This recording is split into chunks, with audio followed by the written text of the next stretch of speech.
In this video, we will show you how to replace your driver's side rear emergency brake cable on this Dodge Ram 1500. This will be located essentially behind your driver's side wheel and up along the driver's side frame. Let's get into it. Okay friend, let's get started on our job. Safely raise and support the rear of your vehicle so we can start removing each of our 5 21mm lug nuts and then the wheel.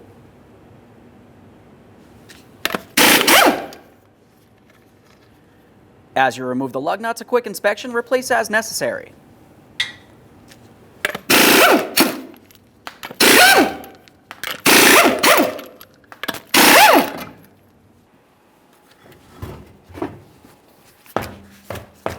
With the wheel out of position, let's continue on to removing our brake drum from the area.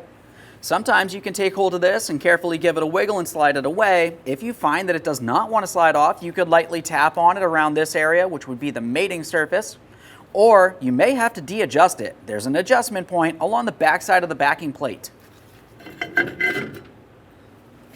A quick inspection of that to confirm it's still in good usable condition, and we'll continue on. With the brake drum off of there, we have a clear view of our rear brake shoes and our brake hardware.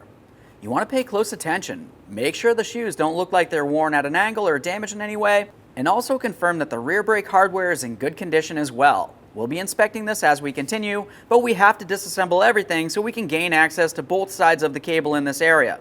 The tip is all the way over here, but there is actually a mounting point located behind the rearward shoe. To start disassembling the shoes from this area, I'm going to use my rear brake spring removal tool here. We'll carefully make our way around this anchor point, pull it out of place. Keep in mind it is under spring tension. You want to be careful for any pinch points. Just pull that right out of the shoe. A quick inspection, as I mentioned, if anything looks rotted and damaged, you want to replace it. This looks fine. We'll set it aside. Now let's move to the next spring right along here. Same process.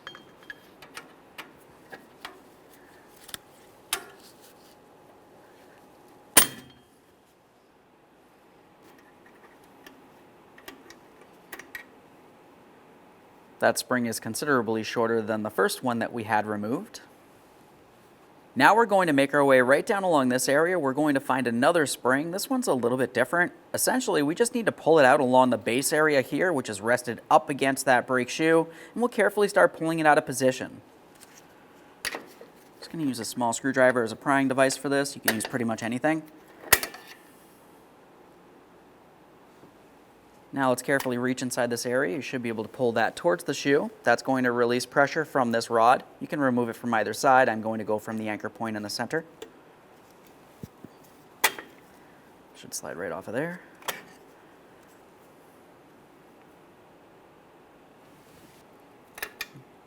Let's remove that center plate for good measure. Continuing from there, we're going to start dislodging our anchor points. The anchor points are what holds the shoe to the backing plate. You can use some long nose pliers or even use a removal tool. I have the tool, so I'm just going to put this right over this. Essentially, once I have it on, I'm going to want to press this clip inward towards the spring, and then we'll have to twist it. If you were looking deep in the center here, you're going to see the head of the pin. It has a flat blade on it. And if you were looking at the circular clip, it also has a flat port. We want to make sure that we have it properly aligned, and then we should be able to remove the clip and the spring from this area. Reach along the back side of the backing plate. We'll hold the pin still. We can press in on this while turning it in one direction or the other to unlock it. As it starts coming apart, I'm just going to try to catch all the hardware here. There's our circular clip. You want to give it a close inspection. Once again, if anything looks rotted or damaged, you definitely want to replace it. You can remove that spring. Now as we continue on, you're going to take hold of this lever. There's multiple pieces here, as you can see. Typically, you do want to disassemble this and clean it up. This one looks like it's in pretty good condition. Let's take hold of that pin. We're just going to press that through the backing plate area. Typically, you don't have to fully remove it unless you need to for inspection. Now we'll just take this shoe and we should be able to spin it out of the area. As you can see down here, it's going to be making its way out of the adjuster. Be careful for any pinch points. There we are. Now we can remove that adjuster. Typically for that, you want to go ahead and disassemble it, clean it up, and then re-lubricate it. There's our rearward shoe with our lower spring. We can set these aside. With that out of the way, we can see the parking brake cable making its way all the way through this area to this parking brake lever. We're going to have to dislodge the lever from the forward shoe. You can see the top of it right up here. Now, before we can remove this from the shoe, let's pay attention to the crossbar. The crossbar makes its way from one area of the shoe there all the way over to the other shoe. Close inspection, that should have a spring on it. Now we have our anchor point down along the forward shoe here. You know exactly what to do. We'll continue on with our removal tool. We're going to turn this just enough that we can dislodge it. A quick inspection and set that aside. At that point, the shoe's going to want to pull away, and we can remove that emergency brake lever from the back side of the shoe.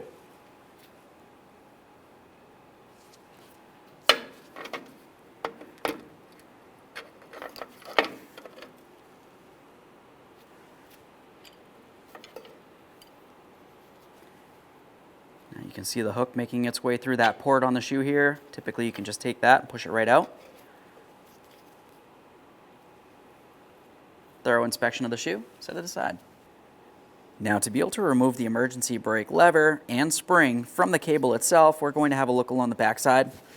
Now along here you can see that there is a small springed area. Typically you can push on that if necessary. You want to be extremely careful for any pinch points. To be able to remove the cable from this, I'm going to be using some pliers. We essentially need to take the very tip of this cable, pull it a little bit, and bring it over this lip, and then it should be able to slide out through this area. Typically, the spring is going to stay on this lever here. You don't need to remove the spring from the lever.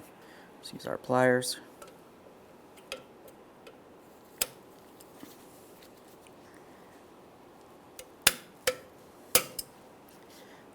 Okay, you can see the cable making its way through here. Now we'll give this a thorough inspection. If it looks like any of this is rotted, you want to go ahead and replace it. This looks fine. We'll set it aside. Let's remove the cable from the backing plate. If you were to follow the cable, you're going to find an area where it goes through the backing plate, and looking right in here, if you are looking very closely, you're going to find that you have 3 locking ears. Those locking ears are essentially spread out and away from the cable and pressed up against the backing plate, making sure that this cannot pull through. Now, since you're replacing the cable, you could reach inside there with some cutters and try to break off each one of the 3 locking ears if necessary. Otherwise, you can squeeze them in with using a tool like this. It essentially goes around the cable. It'll push in all 3 ears, and then you should be able to pull the cable out from the back side of the backing plate. Slide this right on here. Press it in, remove the cable.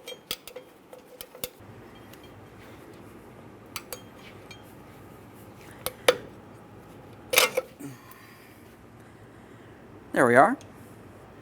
Just a quick inspection inside the port area here of the backing plate. Once again, confirming it's not rotted or damaged. Now we can start following the emergency cable up to the forward mounting point. There may be several other securing points along the way. Now as I make my way forward, as I mentioned, there is a couple more securing points here. For these, they're just plastic clips. You can dislodge those using a small pick or even a small screwdriver, whatever works best for you. As you dislodge it, just a quick inspection of each one of the clips. Now, if it does happen to break like ours did there, you can just use a wire tie to hold everything together in the end.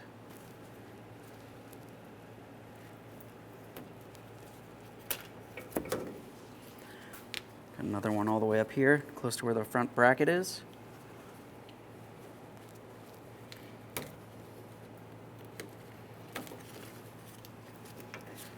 Now we'll make our way underneath the vehicle so we can gain access to the forward mounting hardware holding the emergency brake cable in place. The cable makes its way through this bracket right on the inboard side of the leaf spring area here on the frame. We'll follow it all the way to the very forward mounting point. Now in this area, we're going to have to dislodge the cable, making its way through this area. Typically, you can take hold of the cable portion here. We're going to give it a light tug, which will give us plenty of slack. We can pivot it and pull it out through this center port. This one's kind of rusted in position. A little bit of work, should slide right out.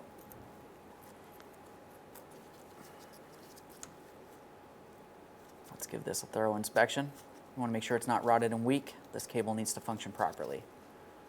Now we can make our way back to where the cable makes its way through this metal bracket. Now once again, this has those 3 locking ears that you want to try to press in or break off if you're replacing the cable, and then we can pull this cable right out of place. Now I've sprayed down this area with some penetrant. I tried using my tool on this, but it will not squeeze those ears in due to the rot. So I'm just going to go ahead and break off all 3 of the locking ears and we'll slide this right out of place.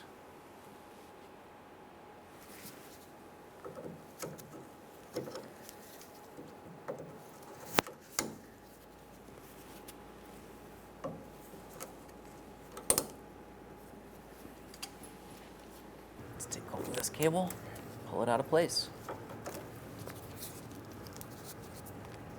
There it is, friend. Before installation of the brand new cable, let's do a little bit of cleaning and inspecting. We already talked about cleaning this area and giving a thorough inspection. You can use a wire brush for this. We'll just go ahead and give it a quick wipe and a close inspection.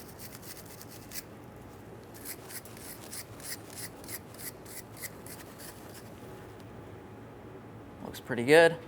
Continue on down to the metal bracket, which is attached to the frame of your vehicle. We're going to clean both sides, close inspection, make sure it's not rotted and weak. All right, now it's time for installation of our brand new left rear emergency brake cable. Now have a close look at the very tip of each side of your cable. On one end, you're going to find that you have a pointy tip, and on the other end, it's pretty much a flat, blunt tip. We want the pointy end in the area where the brake drum is, and the flat tip all the way in the front area here. Now for installation of this, I'm just going to take it, we'll slide it over that differential tubing and we'll bring it through this mounting bracket. Once again, we're using the flat end tip here.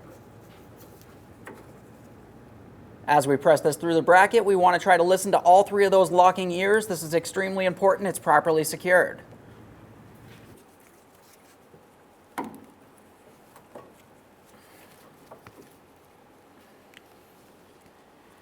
Now as I pressed it through, I can hear an audible click from each of the 3 ears. I can see that they are actually pulling out and away from the cable, which means that it should be locked in properly. Let's go ahead and give that a wiggle, double checking to make sure it is locked in. Now while we're in this area, let's continue making our way rearward. We're going to do so by clipping in each one of these plastic clips along the way. Line it up, press it in, listen for a click. This one broke, as I mentioned before. I'm just going to use a wire tie to hold everything together here. I don't want anything getting damaged while we're driving down the road.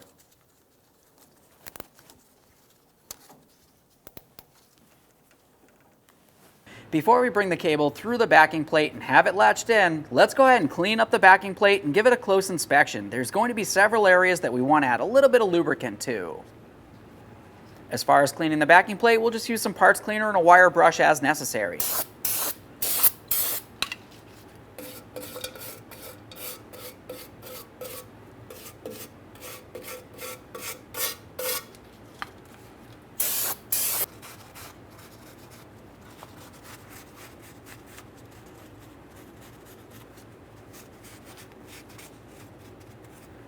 The backing plate looks good. Before we continue with that lubricant, let's also clean up the mating surface on our axle hub area. This is where our brake drum will sit. It needs to be clean and smooth, free of any debris. Parts cleaner, wire brush. It's time to add some high temperature caliper lubricant to 6 areas on the backing plate. You can see the 6 raised areas. There's 3 on each side of the axle.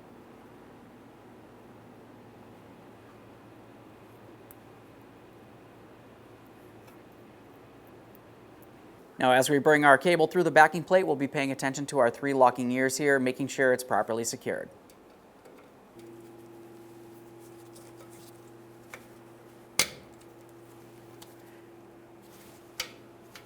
Let's go ahead and give that a tug. Trying to remove it from the backing plate, it should not pull out.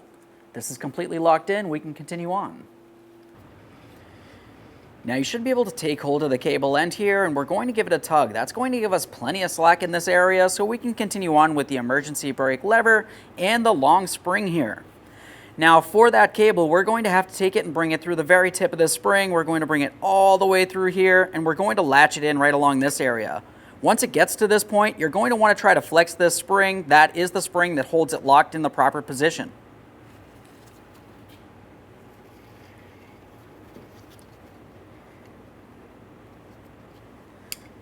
See that cable?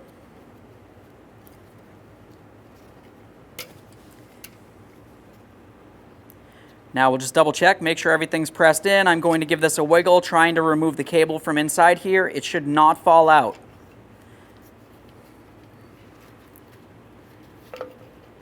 Now let's make our way all the way to the other side of that emergency brake cable. We've already latched it into the bracket here, but the next thing we'll pay attention to is the emergency brake cable adjuster portion here. Now we'll start at the end where the tip of the emergency brake cable will go to. Just going to go ahead and clean this up with a wire brush. Close inspection, of course. A little bit of rust is okay. If it looks like it's rotted and weak, you definitely want to replace it. This portion right here should be able to pivot a little bit. If it does not want to pivot, you should try to use some penetrant in here, and then of course add some lubricant afterward.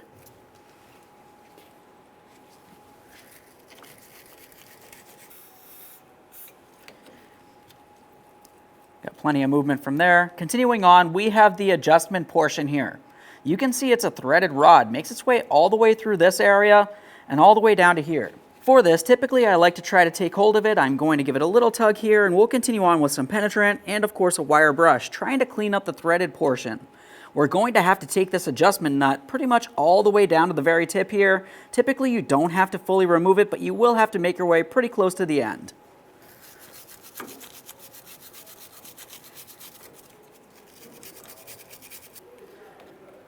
Now I'm just going to hold on to the end here with some locking pliers. We'll continue on with a 13mm ratcheting wrench, and we can continue bringing this all the way outward.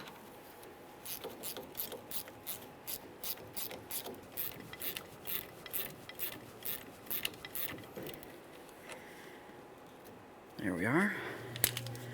A close inspection of all the threads to confirm this is still reusable. This should be able to extend quite a bit rearward now. We'll take the forward aspect of that emergency brake cable and bring it right on through this area.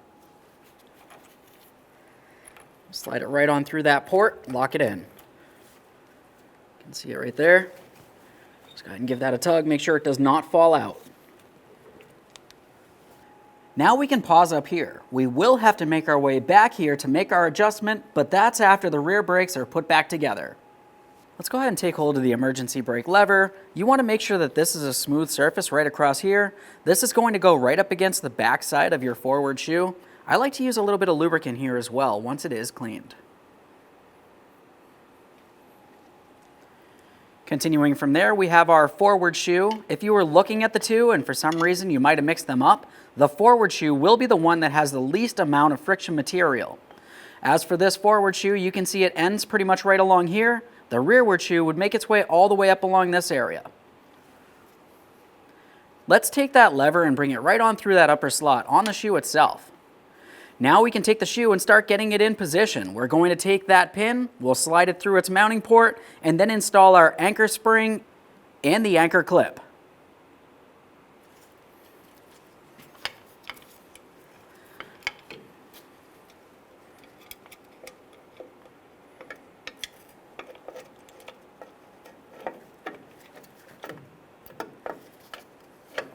Now when we go to install this, we have the spring with our circular clip here.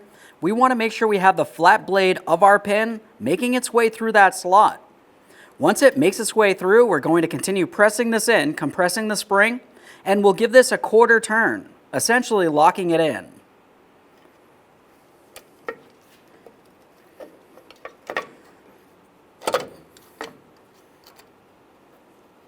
Hardest part's just getting this lined up here.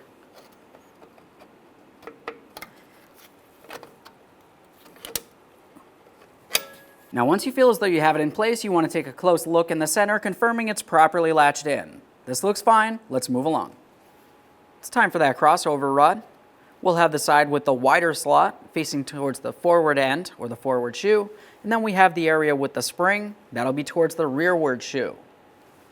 Let's go ahead and bring this right on over. It's going to go underneath the wheel cylinder, right into this groove here. Go ahead and take hold of your adjuster. As I said before, you want to make sure you clean this and lubricate it. This rearward cap right here should come right off. You can clean out the port, add some lubricant, and then we also have the threaded area. You can completely unscrew this, add some lubricant after you've cleaned it, and then you're just going to work it in a little bit. For the installation process, typically it's a good idea to have this pulled in as far as possible, so that way there you have minimal room in between the two shoes. That'll make it a little easier to install the spring. Now, as far as the lower spring here, you want to try to make sure you have it in the proper orientation, so when it's sitting in the shoes and the adjustment cog is there, it's not going to be hitting. If you were to have this upside down, you may find that the spring itself hits up against the adjustment cog, and that can be an issue. We'll take the spring, we're just going to slide it right through that lower port right there. Now let's take hold of our rearward shoe and our adjustment cog here. We'll be having that adjustment cog facing towards the rear shoe here. You don't want it backwards, otherwise you're going to find you have a hard time adjusting this. Just try to get this adjuster into its lower slot there. Now we can continue on. We're going to take this shoe, we'll slide it right into its port, and now we can get the adjuster in place as well. You're going to have to try to stretch the spring a little bit. Be careful for any pinch points. It should slide right into its groove. We'll start pivoting this up. We're going to continue on to our next anchor point down here. We're going to take that pin, we'll slide it right through its port once we have everything aligned.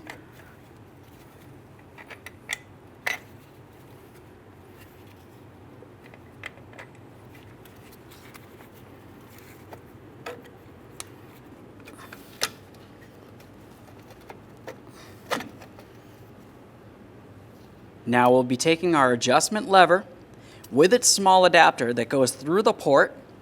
That adapter will also make its way in the port of the shoe, and we'll have the pin making its way through the center.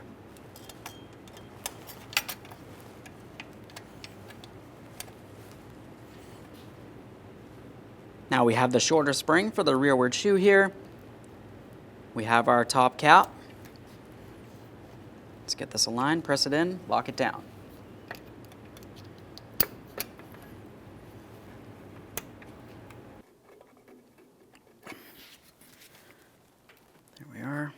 Double check the inside there, confirming we're properly seated as well.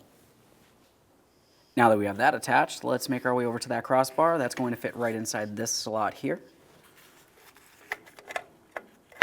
Just spread the shoes as necessary. We'll make sure that the wheel cylinder is seated in the proper area as well. Now up along the top, we want to make sure we put on our metal plate in this area. It's going to go side to side. Press it right on there. Continuing on, we have this rod that's going to make its way underneath this hooked area all the way up to the anchor point here.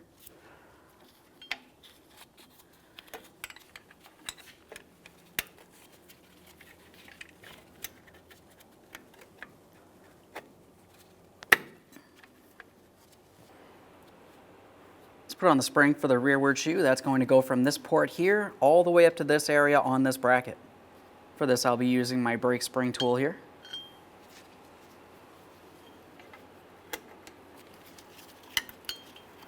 We'll be careful while we stretch this.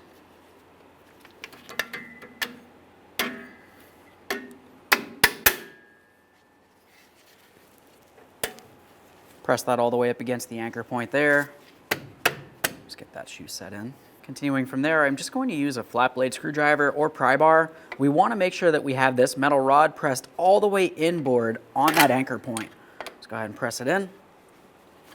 Double check to make sure the plate's seated as well, holding those shoes in place. This feels good. It's time for the forward shoe spring. This is the longer of the two springs. That's going to go through this port down here, make its way all the way up to the anchor point.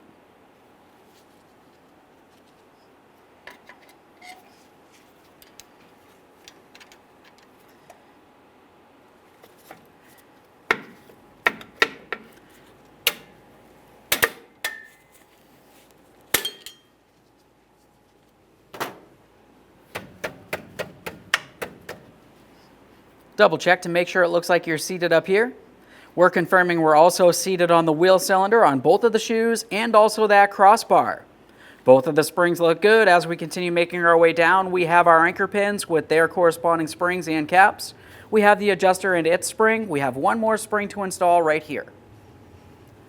Now for this spring, we'll have the wider port down along the shoe, and this area will be up on this tab right here. The tab goes directly inside of it. We're going to come in at an angle. We'll start squeezing it and pressing it in.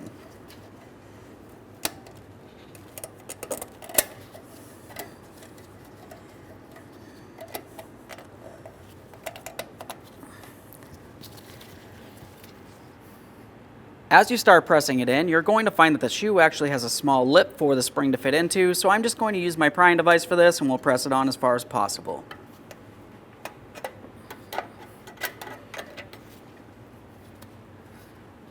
After that, the next thing that we would want to do would be to go ahead and clean up any mess we made on the shoes and of course add some anti-seize to the mating surface on the axle hub. But before we start putting anything else back together, I just want to show you the adjustment point down here.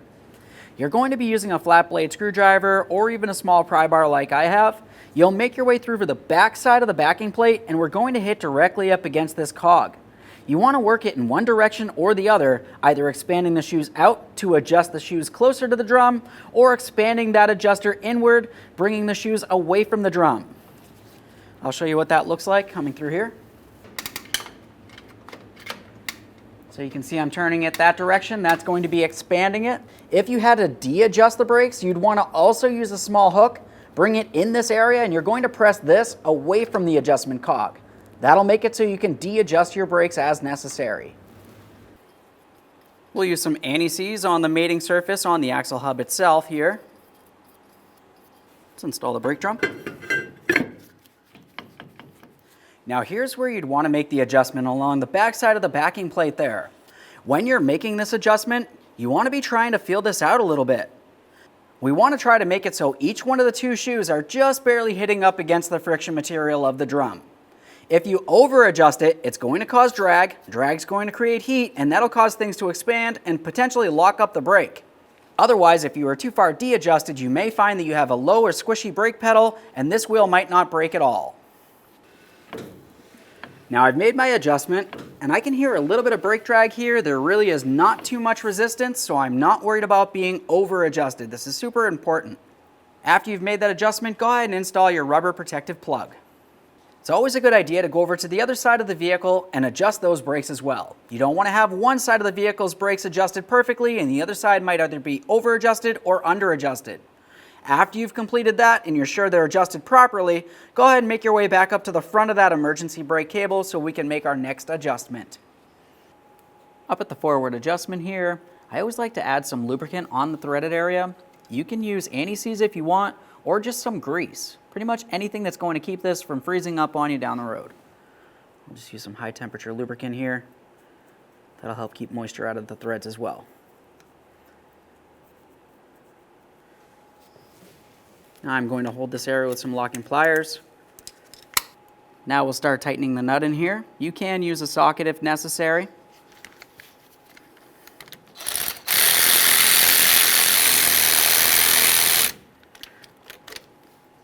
Check that real quick. I'm just going to take hold of this. We can give it a quick tug. As you can tell, there's still quite a bit of slack in this center area here, and that's all before it actually starts causing the shoes to grab onto the drum. So we just want to bring this in a little further.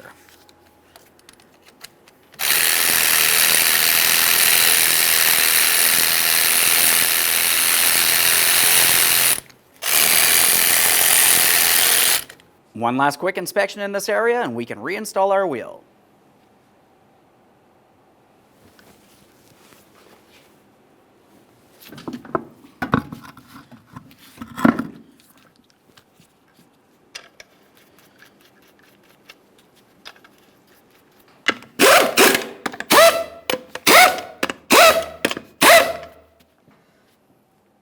With the wheel back on the ground, we'll be torquing each of our lug nuts to 115 foot-pounds in a crisscross manner.